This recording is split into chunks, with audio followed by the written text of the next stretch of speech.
I got 10. Okay. Shall we go ahead and start? Yes.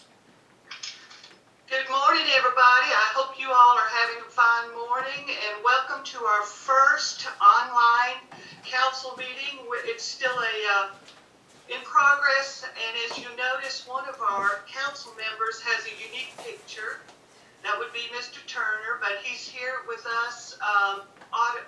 He can speak to us. I'd like to start this meeting with a very short invocation, and I'm going to do it. It is my husband's favorite Bible verse, and I think it's very appropriate. It comes from Philippians 4:18. It is Paul's letter to the Philippi. It is the King James Version, and it says, "Finally, brethren, whosoever things are true, whatsoever things are honest, whatsoever things are just, whatsoever things are pure, whatsoever things are lovely, whatsoever things are good report, if these things be any virtue, and if these be any praise, think on these things." So I want you all to know, out in internet land, that your council has thought upon these things a lot, and we want to get our wonderful city through these difficult times and to help us all remain safe. I know that these are trying times, and we just need to protect ourselves. I read an article this morning on the internet. It was written by a doctor in New York who is a pulmonologist, and he gave all the reasons why we should be safe and the methods for how we can remain safe. He talks about the spread of by substantial contact, which means you have to be with someone who has the virus for 15 to 30 minutes in an enclosed area. If you touch them or if they sneeze on you for 15 minutes, then yes, you are in chance of getting this virus. So that kind of helped me assuage a little of my angst. He just says, wash your hands, don't touch your face, wash surfaces around your home a lot, stay home, go outside and have fun, but practice social distancing. And with that being said, we are here now to talk about, wait a minute, do I have any council members who want to make any remarks? Would now be the time for me to explain what I'm going to do?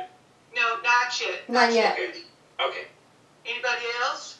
Yeah, yes, Mayor. Go right ahead, Bill. Yeah, I think, as we discuss this, you'll see that it aligns with what Governor Kemp has put out, the CDC has put out, the World Health Organization has put out, and our president has put out. We're trying to be as reasonable as possible, but we're also following the guidance that the other officials have already published, especially in our state. Thank you, Bill. So true. Anybody else? All right, well, we'll move on. Now for our agenda today, I will need a motion to approve the emergency declaration and ordinance. So moved. Second. Moved by Bill Oliver, seconded by Jim Curtis. Okay, before the discussion, I need to recognize Ed Morley and Moody Barrett for their statements. So Ed, you want to go first? Yes, Madam Mayor. As a board member of the Sky Valley Country Club, I believe I have a conflict of interest in discussing and voting on this proposed ordinance. So for that reason, I will recuse myself completely from discussion and voting on this proposal. Recusal requires leaving the meeting completely, and in this case, signing off from the audio-video session. Thank you. Thank you, Ed. Moody? Part of this ordinance that's under consideration has a provision that basically sets a moratorium on short-term home and condo rentals for the duration of the ordinance. And since my wife and I own a home that is a short-term rental property, I feel that's a conflict of interest, and our attorney also says that's a conflict of interest, so I will also recuse myself from voting and discussing, and will leave the room. Thank you, Moody. Ed and Moody, you all may sign off of Zoom now. Thank you. Thank you.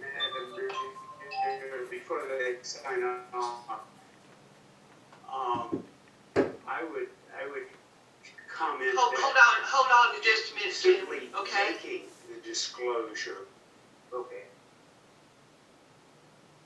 Ed, you're still on? I am, You may sign off now. as soon as I figure out where the button is. Off. You can just cut your computer off and it'll work. Okay. I'm not sure how to do that either, but,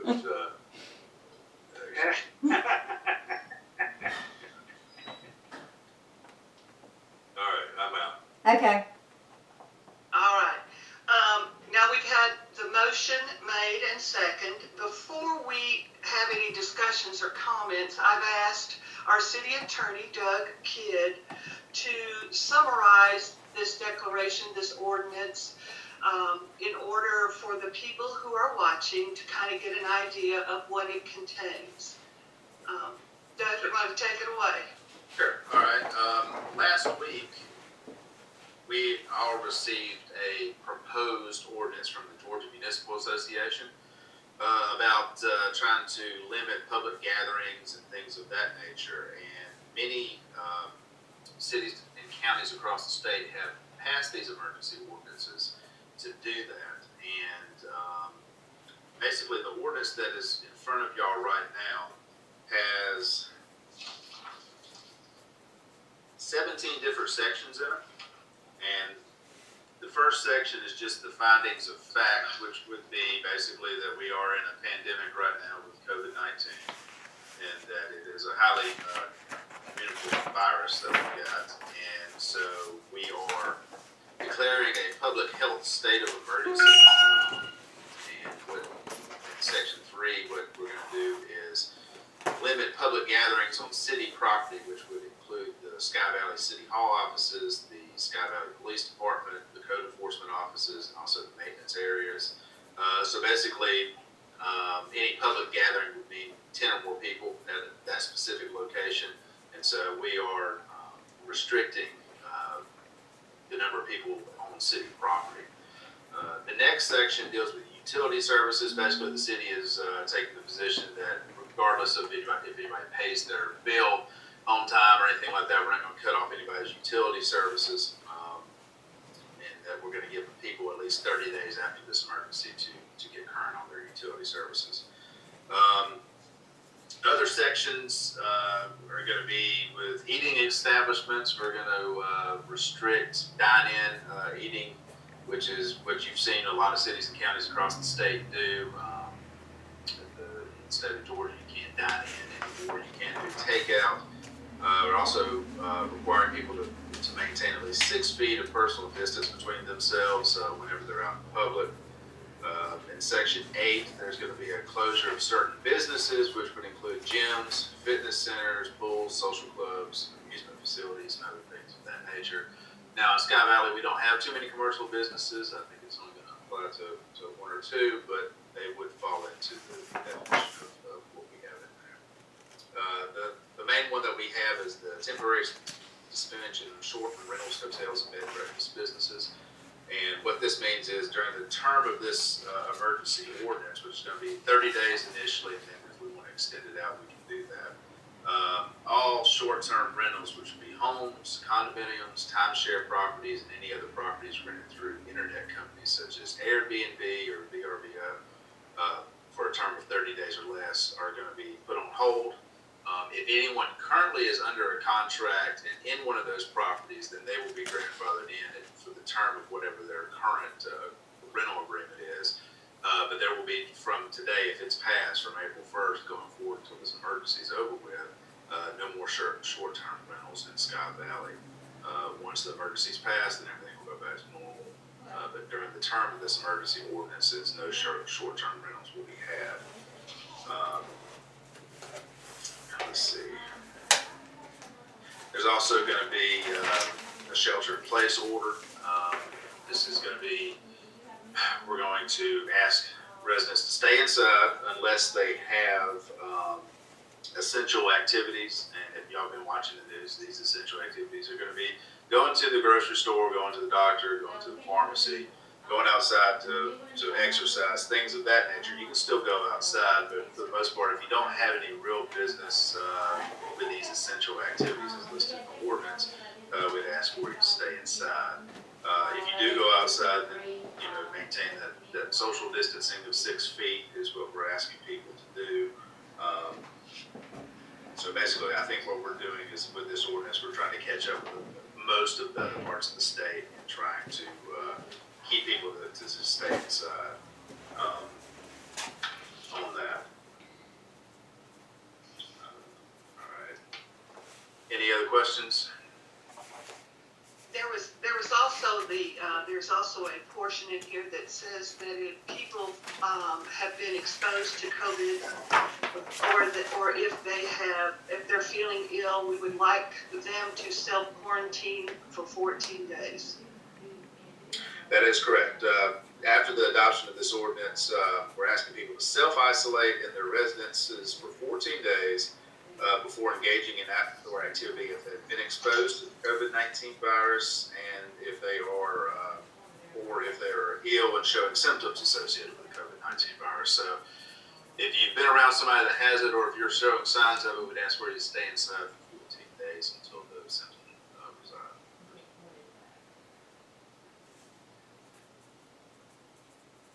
Any other items that need to be summarized? I would just like, Go ahead, Ellen. I would just like to have some clarification because I'm getting this question a lot. Just to clarify that this will mean that Sky Valley Country Club will be required to close, correct?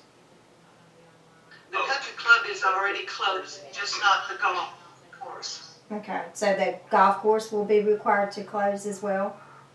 No, what the golf course has done is they have mitigated, they have come up with mitigation for this virus. In other words, they have one per golf cart and they sanitize the golf carts each time they are used.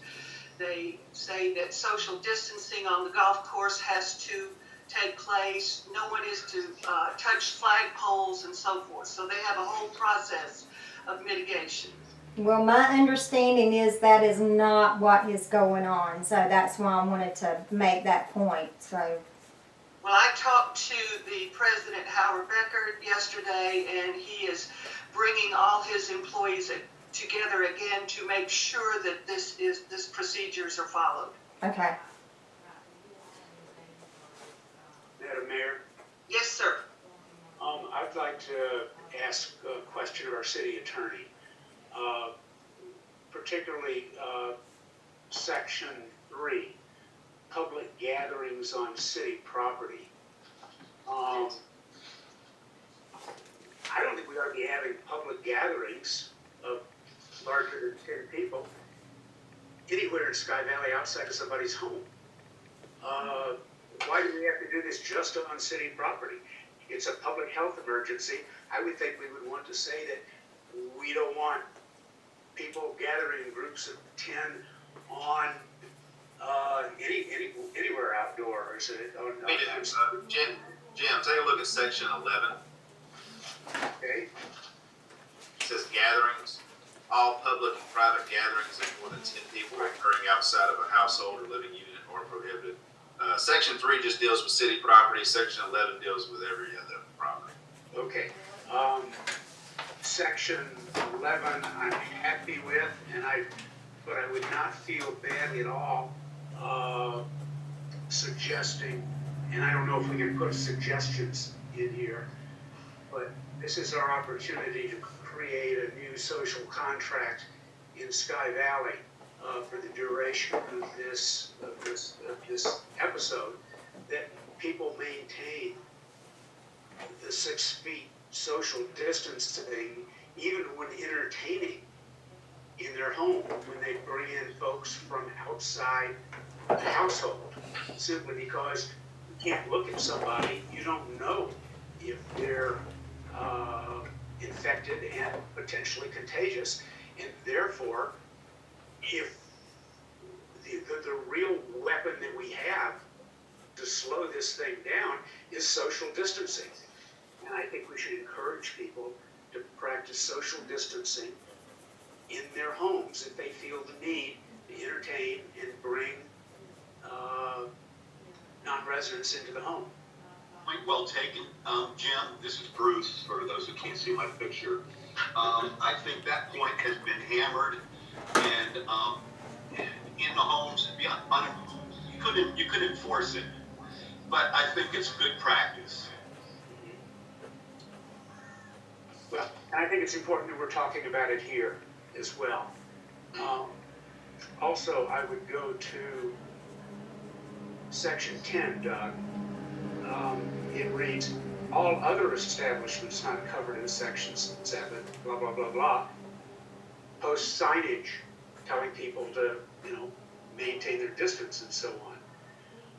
Why can we not say that anywhere inside the city limits of Sky Valley, everyone should maintain a distance of 6 feet? This means there's no personal contact, there's no handshaking, there's no hugging. That is the new social protocol for Sky Valley, and this is our chance to actually write it down so that people can internalize it. Yeah, well, I mean, I think that the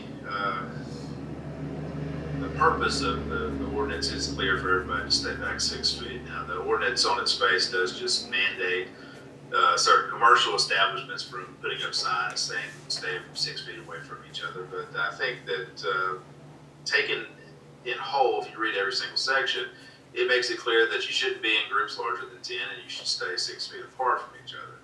Now, I mean, the government is limited in how much it can do. I mean, a lot of this stuff, y'all are going to have to, I mean, just as a group of residents living in Sky Valley, just, social pressure basically, and just telling each other to stay away. I mean, there's only so much you can do to regulate human activity by, law. I mean, a lot of the stuff's just going to be, by the social mores of Sky Valley. So, I mean, if somebody's getting too close to you, Jim, just tell them to back away from you.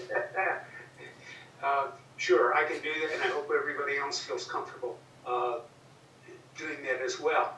But the fact that this personal distance applies to commercial establishments, every one of our commercial establishments is already closed. Yeah. So what does this give us? I'm thinking if we're going to keep people safe, we ought to just, make some of these things apply without limitations. I don't know if anyone else feels that way or not, but,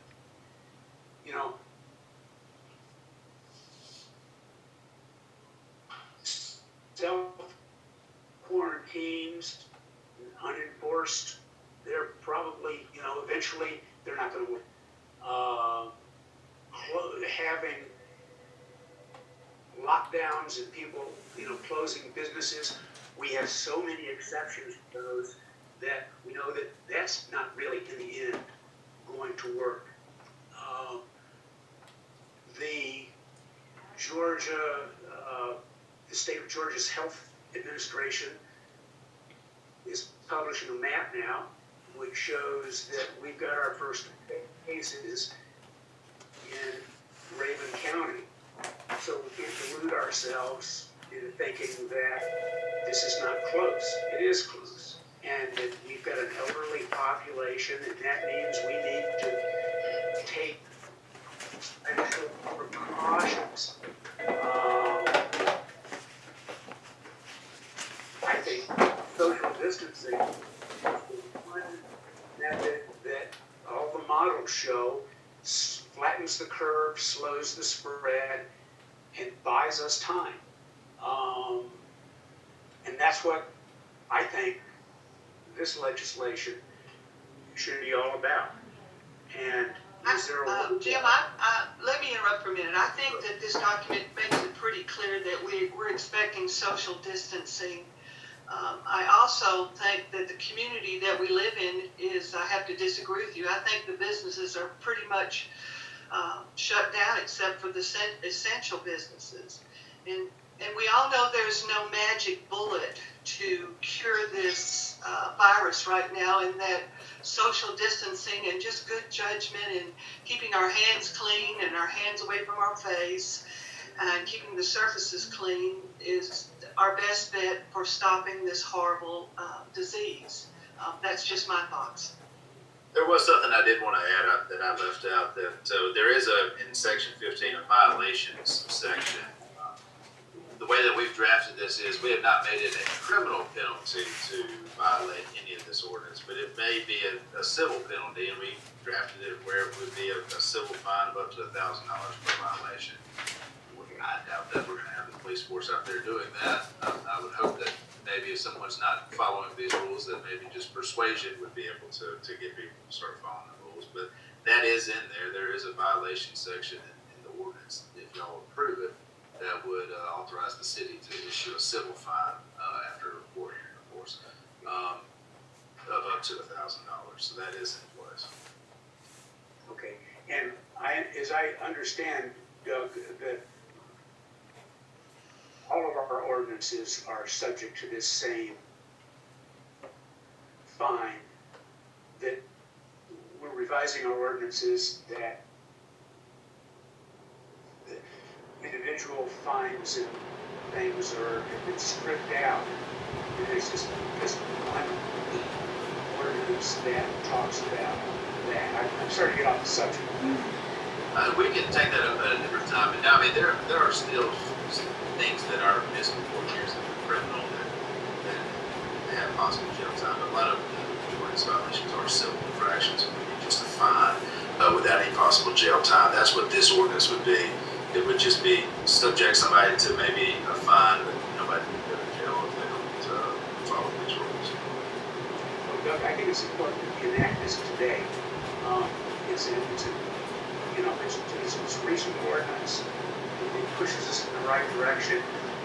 Can you tell me if there is a way that you can make changes right now that we can still vote on and accept that we did go into law? Well, I mean, the ordinance that you have in front of you, I think, is a pretty good ordinance. We hashed it out, and a lot of it was abstract from the Municipal Association, and a lot of it has been borrowed from other municipalities around Northeast Georgia. And so we tried to take the best ideas and put this in front of the cities and counties around us in place. If y'all have any specific things you'd like to change, we can talk about it. I think what you have in front of you right now is pretty good. Okay, and I don't disagree with you, but I think we can make it better. We're not like the other city in Georgia. Yeah, well, you are correct. Y'all are a unique city. The thing is, you pass this and you find something that's not working or something that needs to change, you can change it. This ordinance is only going to be in place for 30 days. It's an emergency ordinance, so if y'all want to extend it further, or just continues, then we're going to have to come back and do that. Otherwise, it's a violation. Regarding the 30 days, I don't think anybody thinks this is going to be over in 30 days. The White House models show 3 in May. The others will much further out. The 90 days instead of 180 days, which would take us through September, that would apply to not just the social distancing measures, but that would also apply to short-term rentals, Section 7, to the eating establishment. It may be that eating establishments could start opening in the summer. Well, the thing is, we may end up having to extend it further than that, but right now our charter limits emergency ordinance to 30 days. So 30 days is the maximum amount we can do it. Obviously, yeah, so I mean, if we have to come back, we can, but as of right now, we're limited to 30 days. Okay. If you go to Section 12, the shelter in place, It itemizes essential activities. Yes. An essential activity, label C, has to do with outdoor activity. To engage in outdoor activity, provided the individuals comply with social distancing requirements, at least 6 feet, such as, by way of example and without limitation, walking, hiking, fishing, or hunting. Can we amend that language to include golf, pickleball, tennis? We have an active tennis community in Sky Valley. I think that language right there includes all that. I mean, it says by way of example and without limitation. Correct. I think it says engage in any outdoor activity, which would include golf, tennis, whatever. Yeah. Okay, good. I wanted to get that on the record so that we don't get phone calls from somebody saying, uh-oh, people have accumulated on the racquetball court. As soon as we go there, break up that normal meeting right now. Right. No, and I think our ordinance would cover anything outdoors. Okay, thank you. Bill or Bruce, do you need to say anything? Go ahead, Bruce. I'm, as it reads now, I think we've got pretty much everything covered. And like Doug said, if there needs to be an amendment, we can do that, but as it's written now, I think it's a strong ordinance. Yeah, I agree. I think it's a strong ordinance. I think it's reasonable. I think it's constitutional. I think it follows the laws of what we can and cannot do as a municipality. And our intention is, let's get this started. And as things evolve, we have an opportunity to modify it and or extend it if needed. I agree with Jim. Let's get going. Holly, it looks to me like we're ready to vote. Okay, I think you're right, Mr. Curtis. So, by saying aye, or maybe raise your hand, oh, well, I can't see your hand, Bruce, okay, bye. Just say aye if you're in agreement with this vote. Aye. All right, my hand's up finally. For the record. Okay, thank you, Bruce, your hand is up, thank you. So it sounds like we have passed this, thank you very much. Before I ask for an adjournment motion, I want to tell everybody that we will send out copies. Ella, you want to explain how this is going to be disseminated? Yes, I will. And I just want to explain why I'm sort of sitting back to the side. We still are recording this so we can put this on our YouTube channel as well. That's why I'm sitting back to the side, because the camera is back there behind me. So I wasn't just trying to stay out of the screen. But yes, we will get this out. Once we get this document signed, we will disperse it through our MailChimp, so make sure that you're on our mailing list. And I just encourage you, if you've got questions, to please let us know. We'll do our best to get the answers, and if not, we'll find out what we need to do. And I just want everyone to stay safe and realize just how serious this situation is. Thank you, Ella. Thank you very much, and I agree with everything you said. I hope that this video will answer some of the questions that we've already received from our community. Again, this is our first attempt at a video meeting. I think we're going to get better, but thank you, Ella, for setting all this up. You're welcome. Do I hear a motion for adjournment? So moved. Second. Okay. All in favor, signify by saying aye. Aye. Aye. Thank you all so much. Thank you all for the people who have tuned in. I hope you all have a great day. We'll talk to you later. Bye-bye.